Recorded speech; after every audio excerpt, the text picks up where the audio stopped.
It's a butterfly knife trick called the Eclipse.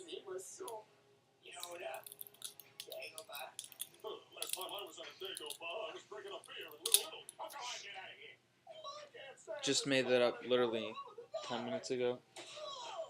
So I'm sure someone's done it before, but I stumbled across it. It looks pretty cool.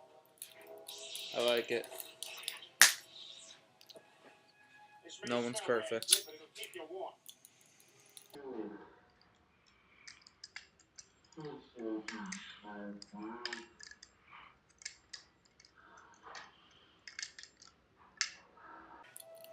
Yeah, it's a Y2K rollover, but you catch it like you're gonna go into a helix.